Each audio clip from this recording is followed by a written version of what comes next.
Dear student, good morning. Today we will discuss about the Regulating Act of 1773. देखिए, इसके पहले हम लोग डिस्कस किए थे कि कैसे जो ब्रिटिश ऑफिसर्स थे वह इंडिया में करप्शन कर रहे थे। इंडिया में बहुत सारे करप्शन जो ऑफिसर्स थे वो कर रहे थे। इंडिया से टैक्स वसूल करते थे, लेकिन वह टैक्स जो था वह ब्रिटेन को भी नहीं भेजते थे, वह अपने में बंदर बांट कर लेते थे। अर्थात ऑफिसर जो थे वह अपने में ही उस टैक्स को पूरा क्या कर लेते थे, ले लेते थे, जिससे जो ब्रिटेन में जो टैक्सेस भेजा जाता था, जो मनी भेजा जाता था, वह क्या हो गया, निगेटिव हो गया, अर्थात वह कर्ज में चला गया। जिससे अब जब अंग्रेज ऑफिसर्स ने वहाँ से लोन के रूप में मांगा, कर्ज के रूप में ब्रिटेन से पैसा मांगा, तो गवर्नमेंट ने पूछी कि पैसा क्यों मांग रहे हो, इतना ज़्यादा वहाँ से टैक्स मिल रहा है फिर भी पैसा मांग रहे हो।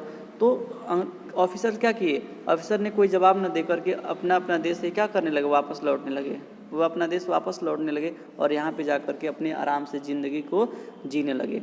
अर्थात जब जवाब तलब हुआ तो ऑफिसर जवाब नहीं दे पाया और ऑफिसर कहे ठीक है, तब आपको लगता है कि ऐसा है तो हम लोग अपना ड्यूटी छोड़ रहे हैं। तो अब ड्यूटी छोड़कर वो अपने देश में आकर के रहने लगे अच्छे से। बहुत ही पैसा उन्होंने कलेक्शन कर लिया था। तो गवर्नमेंट को, ब्रिटिश गवर्नमेंट को तो शासन भी करना था। उसने कहा ठीक है, चलो हम तुमको कर्ज दे रहे हैं, लेकिन हम क्या करेंगे, अब हम इस पर तुमको फ्री नहीं छोड़ेंगे, इस पर हम अपने रूल रेगुलेशन बनाएंगे, हम इस पर पॉलिसीज़ बनाएंगे भारत पे शासन करने के लिए। तो विभिन्न प्रकार की जो पॉलिसीज़ थे वह ब्रिटेन ने भारत के लिए बनाया, जिसको हम लोग इस चैप्टर में डिस्कस करेंगे इस टॉपिक में। जैसे सबसे पहला इसका था आपका, सबसे पहला पॉलिसी था द रेगुलेटिंग एक्ट ऑफ 1773। देखिए, सबसे पहले तो इम्पॉर्टेंट यही है कि आपसे क्वेश्चन पूछा जाता है कि रेगुलेटिंग एक्ट कब आया था। तो रेगुलेटिंग एक्ट जो आया था वह 1773 में आया था। ठीक है, ब्रिटिश गवर्नमेंट ने बनाया था इंडिया में शासन करने के लिए। देखिए, as explained earlier the British parliament as well as the public became doubtful for the growing political power of the company in India. ये जो पावर स्टार्टिंग था भारत में, अब देखिए भारत में शासन करने के लिए सबसे पहला पॉलिसीज है ये। तो अब यहाँ से जो स्टार्टिंग शुरू हो गया पॉलिटिकल इंटरफेयर। अब ब्रिटिश कंपनी का भारत में जो पॉलिटिकल इंटरफेयर है वो स्टार्ट हो गया इसी पॉलिसीज़ के साथ। इससे पहले कोई पॉलिसीज़ नहीं बनाई थी, बस अपने लोगों को बेचती थी, व्यापार करते थे और यहाँ से प्रॉफिट कमा करके गवर्नमेंट को देते थे। लेकिन अब क्या करने लगी, अब इंटरफेयर करने लगी पॉलिसीज़ बना करके। तो ये सबसे पहला था political power of the company का। The company's growing wealth was a cause of concern for britishers. अब कंपनी, दूसरी कॉन्सेप्ट ये था कि कंपनी अब ब्रिटिशर्स के लिए मतलब प्रॉफिट कमाना शुरू कर दी।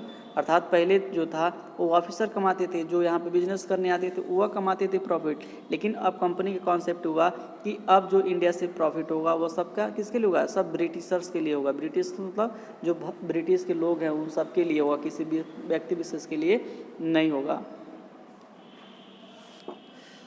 ये ऐसा क्यों सोचे, क्योंकि अब मान लो पैसा देंगे सब, मान लो ब्रिटेन वाला पैसा इंडिया में दे रहा है कर्ज के रूप में, तो पैसा किसका है, वो सारे ब्रिटिश लोगों का है ना। तो प्रॉफिट भी होना चाहिए तो सारे ब्रिटिश लोगों का होना चाहिए। ऐसा कॉन्सेप्ट इसलिए ब्रिटिश गवर्नमेंट ने सोचा।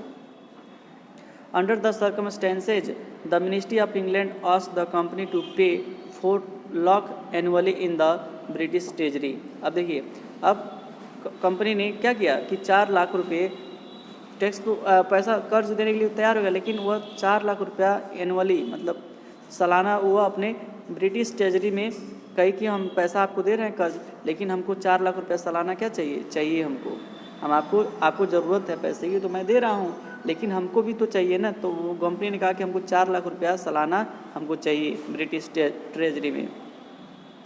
किससे मांगी, जो भारत में वहाँ पे अधिकारी थे। The company paid this amount during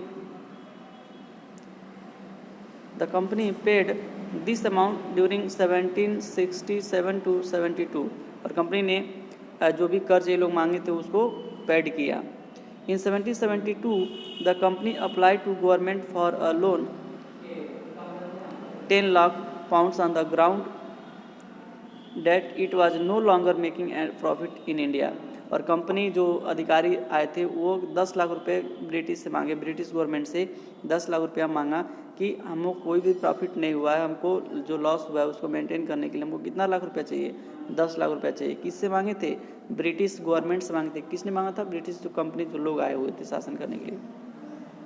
In 1773, the British Parliament passed an act to regulate the activities of the company. अब देखिए अब क्या किए कि ब्रिटिश गवर्नमेंट जो है, ब्रिटिश पार्लियामेंट जो है वह एक कंपनी बना, एक एक्ट बना दिया, एक एक्ट बना दिया। जो ब्रिटिश पार्लियामेंट है, जो वहाँ की गवर्नमेंट है, उसने एक एक्ट बना दिया 1773 में, जिसको हम लोग बोलते हैं द रेगुलेटिंग एक्ट। रेगुलेटिंग मतलब शासन करने वाला एक्ट होता है, ठीक है। This act was called the regulating act 1773, और इस एक्ट को हम क्या बोलते हैं? 1773 या ब्रिटिश गवर्नमेंट का सबसे पहला जो रेगुलेशन था भारत पे शासन करने के लिए। The regulating act impose a limit on independence of the company. Company ने क्या, गवर्नमेंट ने क्या किया कि जो भी कंपनी के लोग यहाँ पे आए हुए थे, ब्रिटिश कंपनी के जो लोग यहाँ पे आए हुए थे, उसको क्या कर डिवाइडेड्स कर दिया, मतलब विभिन्न भागों में उसको डिवाइड कर दिया लोगों को इस एक्ट के माध्यम से। The company was also required to submit accounts to the ministry, और कंपनी ने एक अकाउंट सबमिट किया जिसमें अगर कोई भी प्रॉफिट लॉस जो होता है उसमें आपको क्या करना पड़ेगा? शो करना पड़ेगा कि कितना प्रॉफिट हुआ, कितना लॉस हुआ बिजनेस में। ये सारी चीज़ें अब आपको अकाउंट्स में दिखाना पड़ेगा। वो किसका अकाउंट होगा? ब्रिटिश गवर्नमेंट का अकाउंट होगा, ब्रिटिश पार्लियामेंट का अकाउंट होगा। The main provisions of the regulating act were as follow. देखिए इस रेगुलेटिंग एक्ट के जो भी नियम कानून थे, इसके द्वारा क्या क्या सुधार किया गया, ये सारे चीज़ दिया हुआ है। ये सबसे पहला था कि the directors of the company were to elected every 4 years. पहले क्या था कि कोई भी आता था, उसका कोई इलेक्शन नहीं होता था, जो मन करता तो वहाँ आ जाता था यहाँ से। लेकिन अब ऐसा नहीं है। अब जो भी यहाँ डायरेक्टर्स आएगा कंपनी के कार्य को करने के लिए, जो भी डायरेक्टर होगा उसका प्रत्येक 4 साल में क्या होगा? इलेक्शन होगा। अर्थात मान लो एक व्यक्ति बना तो वह मैक्सिमम 4 साल के रह सकता है, उसके बाद फिर से इलेक्शन होगा। जो पहले ऐसा नहीं था, जो पहले आते थे 10 साल 20 साल एक ही रहते थे और खूब पैसा कमाते थे, खूब करप्शन करते थे और चले जाते थे। लेकिन अब ऐसा नहीं होगा, अब कोई व्यक्ति 4 साल से अधिक नहीं रहेगा। इस रेगुलेटिंग एक्ट के द्वारा कानून बना दिया गया। दूसरा था कि the governor of Bengal henceforth was the called the governor general, और दूसरा इससे सबसे मेन था कि जो बंगाल का गवर्नर था उसको गवर्नर जनरल बना दिया गया। क्या बना दिया गया? मान लो पहले बंगाल पे जो शासन करता था उसको हम लोग गवर्नर बोलते थे, लेकिन अब उसको क्या बोला जाएगा? Governor general. इसी एक्ट के द्वारा बनाया गया था। He had to take care of all the British possession in India, और जो भी ब्रिटिश पोसेसन, जो भी ब्रिटिश अधिकार है, वो सारे पावर किसके पास था? उस समय सबसे पावरफुल जो व्यक्ति था वो कौन था? Governor general. जो बंगाल का गवर्नर जनरल था, या जो भी गवर्नर जनरल बनता था, वही सबसे ज़्यादा पावरफुल अधिकारी होता था ब्रिटिश गवर्नमेंट का कंपनी के लिए। The governor general was to be assisted by council 4 members, और ये जो मतलब गवर्नर जनरल के को हेल्प करने के लिए एक कमेटी बनाई गई थी जिसमें 4 मेंबर्स थे। कितने मेंबर्स थे? 4 मेंबर्स।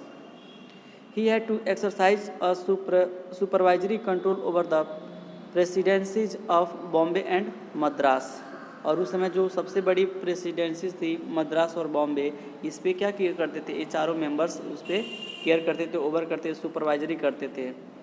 अर्थात कहने का मतलब है कि इस एक्ट के द्वारा पहला तो कंपनी को अधिकार हो गया। दूसरा चीज़ कि जो बंगाल का गवर्नर था उसको गवर्नर जनरल बना दिया गया। तीसरा, गवर्नर जनरल के सहयोग के लिए 4 मेंबर्स बना दिए गए, 4 मेंबर्स और रख दिया गया, और ये चारों मेंबर्स मिलजुल करके मद्रास और बॉम्बे पे सुपरवाइजरी करते अर्थात देखभाल करते थे। Supreme court with a chief justice and 3 other जजेस was to be set up at Calcutta. और सबसे पहला जो आपसे क्वेश्चन अगर हो कि भारत में सबसे पहला जो कोर्ट्स की व्यवस्था की गई थी वह 1773 रेगुलेटिंग एक्ट के माध्यम से 1774 में एक कलकत्ता में एक हाई सुप्रीम कोर्ट बनाया गया। कौन सा कोर्ट बनाया गया? सुप्रीम कोर्ट, जिसमें 1 जज और 3 अन्य जज की नियुक्ति की गई। अर्थात क्वेश्चन आपसे कोई पूछता है कि सबसे पहले भारत में सुप्रीम कोर्ट की स्थापना कब की गई थी? तो आप बताओगे कि 1773 के रेगुलेटिंग एक्ट के माध्यम से 1774 में, और उसमें कितने जज प्रारंभ में नियुक्त किए गए थे? तो एक मुख्य चीफ जस्टिस और 3 जो थे अन्य जस्टिस वहाँ पे वर्क करने के लिए रेगुलेट किए गए थे। और यह किससे हुआ था? 1773 के रेगुलेटिंग एक्ट के माध्यम से। पाँचवा, the act fix the salaries of the officers, the governor general, the members of his council, the justice and the other जजेज। और इस रेगुलेटिंग एक्ट के माध्यम से जो पांचवा वर्क हुआ था कि सारे ऑफिसर्स की सैलरी क्या कर दी गई? फिक्स कर दी गई। अर्थात अब ऐसा कोई व्यक्ति नहीं है कि वो अपना मन से जितना मन करे उतना सैलरी ले सकता है। अब इस एक्ट के माध्यम से सारे जो भी वर्कर थे कंपनी के, सारे लोगों की सैलरी फिक्स हो गई, चाहे वो गवर्नर जनरल हो, चाहे ऑफिसर्स हो, चाहे जज हो, चाहे कोई भी अधिकारी हो जो ब्रिटेन से आ रहा है यहाँ पे काम करने के लिए। ब्रिटेन से अगर यहाँ पे काम करने के लिए इंडिया में आ रहा है तो उसकी सारे लोगों की सैलरी क्या हो गई? फिक्स हो गई, जो पहले नहीं था और जितना चाहते थे उतना प्रॉफिट कमा लेते थे। ठीक है, तो ये सारी चीज़ें इसमें इस रेगुलेटिंग एक्ट के माध्यम से ये सारी चीज़ें इतना हुआ है। फिर हम लोग नेक्स्ट पढ़ेंगे कल पिट्स इंडिया एक्ट। कल हम पढ़ेंगे पिट्स इंडिया एक्ट के बारे में। देखिए ये सारे एक्ट्स जो है ना वह नए नए कानून का निर्माण किया जा रहा है भारत में शासन करने के लिए। तो कल हम लोग डिस्कस करेंगे पिट्स इंडिया एक्ट के बारे में, आप उसको पढ़ लीजिएगा।